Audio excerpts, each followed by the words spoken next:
Hello, beautiful people. How are y'all feeling today? I hope we are feeling splendid. Today, we are diving into the energy update reading for the week of December 7th. And you guys, it's going to be such a good week. I can feel it in my soul. We're going to be encountered with some challenges, some fiery energy, and finding the blessings through the challenges. So strap on your self-growth backpacks and let's get right to this journey.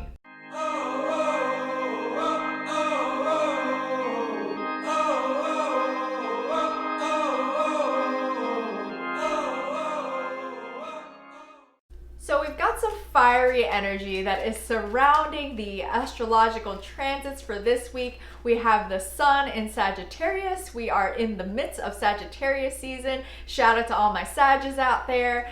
And we have Mercury also in Sagittarius. So we're going to be having a lot of communication around the idea of expansion and exploration of the unknown, right? One thing that Sagittarius is definitely known for is that adventurous side, that ability to transcend what is known. And our first card today is the King of Pentacles, and venture into unexplored territory. Communication is going to be centered around ideas and new ways of doing things, right? Sagittarius is a very innovative energy, so we're going to be changing up how we have previously shown up, especially in the context of how we choose to communicate our ideas, our self-expression. And with Venus in Scorpio until December 15th, we are also going to continue our exploration of how we want to connect in the context of relationship, whether you are single, whether you are in union right now. We're going to explore connection with deeper levels of intimacy with both self and other, because everything external is a reflection of what's going on internally, right? So all the relationship work starts within each of us on an individual level. And with Venus in Scorpio, we are really being called to dive deeper, right? I have so much love for Scorpio. I feel like it is one of the most misunderstood signs out there. It gets such a bad rap. So for all my Scorps out there, love you guys. You guys are awesome. Now, for those of us who are not as familiar with Scorpio energy, Scorpio is all about diving beneath the surface, exploring the deep mysteries, and creating deeper levels of intimacy, of connection, of vulnerability, and simultaneously kind of having a little bit of fear around those things. I can definitely understand that. Sometimes being vulnerable, being authentic and transparent can be a scary thing. And at the same time, we are no longer feeling fulfilled and nourished by the surface level stuff, right? So if we ever wonder why Tinder feels a little bit shallow to us, and maybe this is not the right path for us anymore, and we're wondering why that is, it is because we are desiring deeper levels of connection. And I'm talking about that body, heart, mind, and soul connection, guys. We want the whole package. We are no longer satisfied with just the physical vessel of a person. And that includes ourselves. We are being called to dive into the depths of what our spirit is, right? So that doesn't mean to Queen of Wands. So that doesn't mean to ignore this physical vessel, right? And try to disown it and to deny the physical vessel. No, it's about incorporation, integration. So in addition to appreciation for the physical, we are also adding our appreciation for the heart, for the soul. Some of us are going to be having some very needed conversations and potentially conflict surrounding these discussions. And I want us all to keep in mind that this is all for our highest growth, and that conflict does not have to be, ooh, we got some cards. All right, guys, so Spirit dropped some truth bombs for us today, and we have the Knight of Wands. So we are diving into the depths of intimacy, the depths of connection, that intensity, right? All of us who have Scorpio friends, or maybe we have Scorpio placements in our charts, we know that Scorpio thrives off that intense connection. And one of the things that we do need to be mindful of while working with this energy is to not let it be an all-consuming thing, right? And I get it, guys, love, relationships, all that good stuff. Sometimes it is intense and we thrive off of that intensity. However, we do need to become self-aware of when we are purposely or unconsciously creating these emotional roller coasters within the context of our relationship to ourselves and to other. Are we always in the grips of the next problem, of the next crisis, right? When are we using this intensity to satisfy our desire for stimulation and our escapism from boredom, right? So that discernment is important as well, and drawing our awareness to this shadow side. And we draw our attention to the shadow side in order to integrate and hold the shadow with love and kindness. The sun in Sagittarius is squaring Neptune until Wednesday, December, Two of Cups.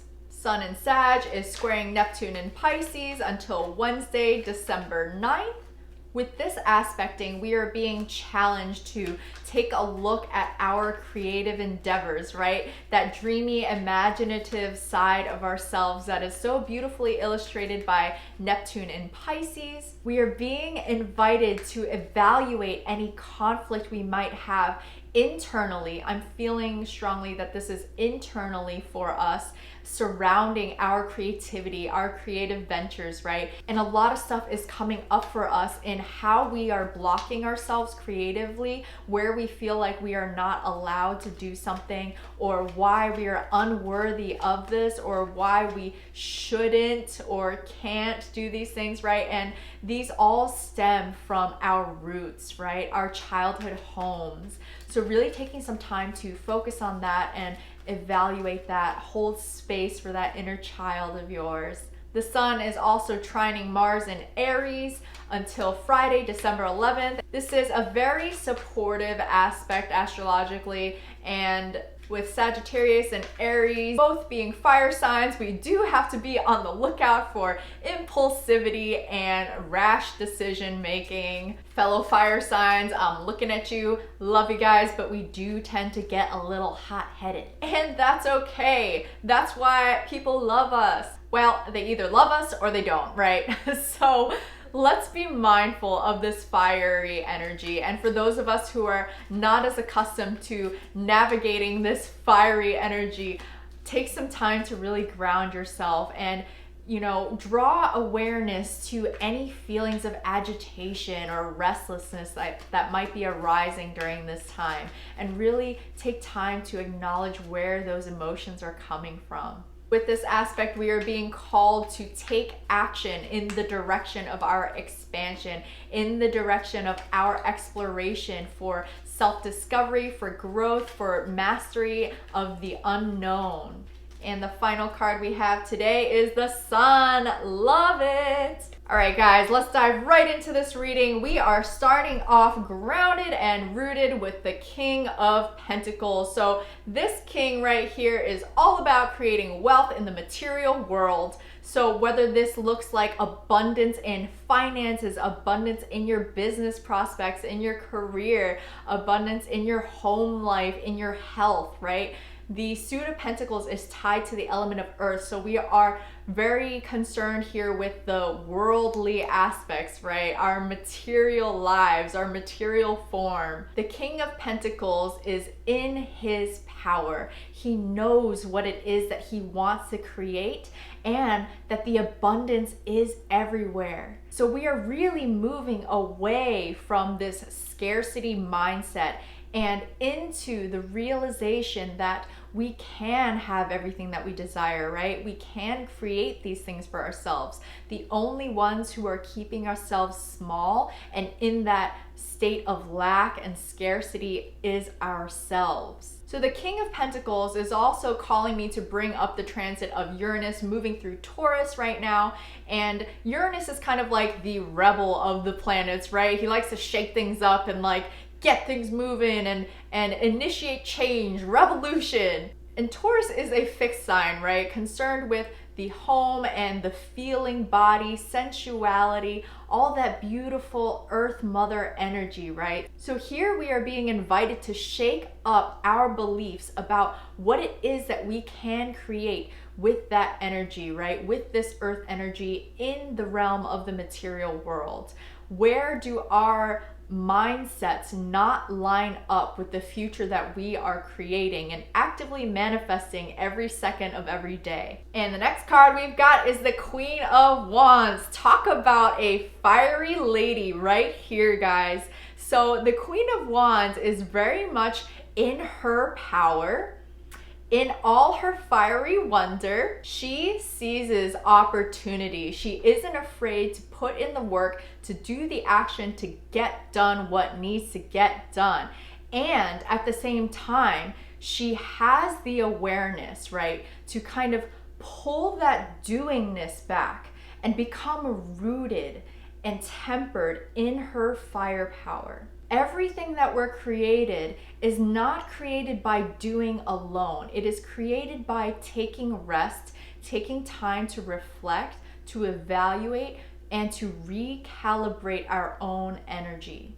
The Queen of Wands knows this. She has mastered this, and that's why she can take that fiery initiative and take that action with such strength and centered alignment. When we learn how to become the master of our own internal landscape and to balance the doing with the simply being, that's when we get the results that we desire. The next card that came up for us today was the Knight of Wands. So this is the impulsive and, kind of reckless, fast-paced moving energy that I was telling you guys about. And I'm strongly intuiting that this is in application to relationships right now. So I know, guys, I know that we want the connection that we want, and we want it now, right? Shout out to all you millennials out there, that instant gratification lifestyle. However, no matter what generation we come from, we can choose to rise above that recklessness, that impulsivity, that desire to go, go, go, and have what we want here now. As much as it pains me to say that as an Aries who is all about snapping the fingers and having the thing, we need to learn to slow down, especially in the context of relationships. If what we are trying to do is to create this massive shift, this is only going to happen through the incremental baby steps that we take on a daily basis. So when we draw our awareness, our attention to the propensity for moving quickly, towards the direction of change, or maybe for some of us, I am definitely getting the message that, some of us have the tendency to jump headfirst into whatever romantic situation we're approaching, right? To really take some time and space for ourselves to discern what it is that we are putting our energy into and what direction we are moving towards. So with romantic relationships, with diving deeper and not being satisfied anymore with the shallow connections, we have to take the time to practice deep presence with ourselves. Our external world can only reflect back to us what is going on internally within our own emotional, energetic landscapes, right? So in order to have the depth of connection that we want, whether we are single, whether we are in a relationship, somewhere in between, in relationship limbo, we need to take the time to really get to know ourselves and our true hearts, diving deep into our beautiful selves to get a clear picture of what we want, what we don't want, what we welcome and invite into our energetic space, and what we absolutely will not continue to allow anymore. And when we get this clear picture, look at what we are presented with. This beautiful, romantic, connective energy with the Two of Cups. This card is all about union, about partnership, creative partnership, romantic partnership, collaboration, connection, intimacy. The universal energy right now is so supportive of furthering this depth of connection. And we have the choice of meeting the universe halfway in creating this connection, right? Because it's not going to just magically appear on its own. We have to do the work. This supportive energy can also come from within, right? We are learning to be in deeper connection with ourselves, to hold ourselves in a nourishing and loving way. And when we can create that unity, that wholeness within ourselves, everything the universe sends our way is simply a bonus, right? So we're not reaching out from this place of desperation, this place of lack, and trying to cling on to these things. We are welcoming this kind of connective energy into our lives from a place of integrated wholeness. So it comes as an addition rather than as fulfilling some kind of a void. So do what it is that you need to do, rest when you need to rest in order to prepare yourselves to open the heart center in preparation for the beautiful connective energy that is coming your way. For some of us, I am receiving a message that this is going to be a divine counterpart that is going to fuel your own growth and your own healing. There are some karmic relationships coming into play right now that are essential for our growth. Make sure that you have cleared the space, right? Cleared the energetic and physical clutter from your lives in order to open space to welcome these new connections. Cut the cords that you need to cut. Allow the connections that are no longer supporting your highest growth and don't feel good to you anymore on your journey, allow them to fall away. And for some of us, yes, this is going to come through some challenging conflict and confrontation and difficult conversations that we might need to initiate. However, for others of us, this is going to come through the natural falling away, right? Through people becoming distanced from us. Because when we increase our frequency, increase our vibration, and we are more often in a state of love and abundance and joy, those that are no longer an energetic match to that are going to naturally fall away from our lives. And that's okay. Grieve, mourn, process, and allow it to be released with grace and with peace. And our final card for today is the Sun. I love this energy for us, you guys. Such a playful and joyous energy to accompany all these beautiful infusions of this supportive energy that we're getting in connection, right? This abundance. The Sun is all about approaching this with a playful and open, curious mindset, right? So approaching these new situations, whatever challenges we might be experiencing, with this childlike curiosity. And I will state that there is a difference between being childish, as in acting out of a place of immaturity and insecurity, than being childlike, which is embodying that wonderful, joyous, curious, open approach to life. I love this reading for us, you guys. We are receiving such a glorious infusion of this positive, vibrant, supportive energy right now. And I'm going to close out this reading with one final card from my Moonology Oracle deck. And the card we have today is the Void of Course Moon. Nothing will come from this situation. All right, so here comes some hard truths. And it's very rare that the Oracle cards give you the hard truths while the tarot cards are being the supportive ones, because usually, in my experience, it's been reversed. So with this Void of Course Moon, for some of us, this is a very specific message that I'm receiving for some of us in current relationship situations. We need to determine when a certain relationship or even a situation is no longer serving us, right? So this is kind of what we were just talking about earlier, about allowing the old to fall away. Really allow yourself some time this week to meditate on whatever situation is making your heart feel heavy, and that no longer feels in alignment with you and the person you are now. And this is not easy. So practice holding space for yourself, for being deeply present with your emotions and whatever thoughts may arise for you during this experience, and consider, why am I holding on to this situation that no longer is reflective of the life that I want to create, of the person that I am becoming? And the learning from the void of course moon is that sometimes we simply have to be and let go of all of the doing, right? So sometimes we don't even need to take any concrete action. Just simply take a step back and observe.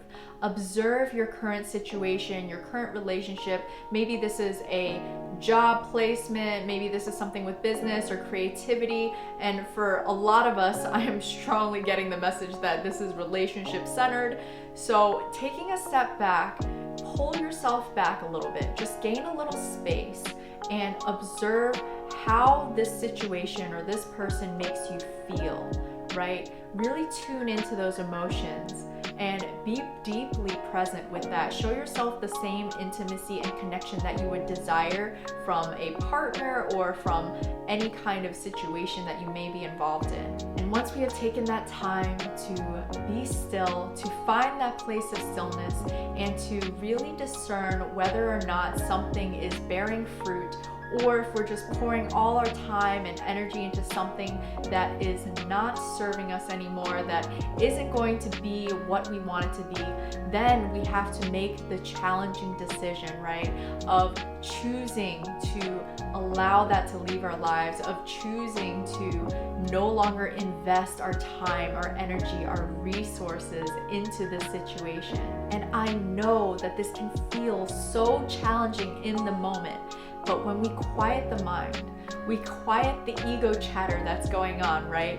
And listen deeply to our intuition, to our connection to the divine, to source, we find that sometimes the hardest decisions are actually the easiest, because we know in our hearts what it is that we need. Thank you so much for joining me today. I hope this reading served you well. If you would like a little more clarity on whatever situation you're currently dealing with, I would love to connect with you. You can DM me on Instagram at lotuscoaching13 for a tarot reading. I am also offering pay what you can coaching sessions through the end of 2020. So if you would like to work a little bit more on your limiting beliefs and the ways that you are keeping yourself stuck, and to gain deeper intimacy in your relationship with yourself, let me know. Shoot me a message at lotuscoaching13 on Instagram. I would love to connect with you. Thank you and have a beautiful week.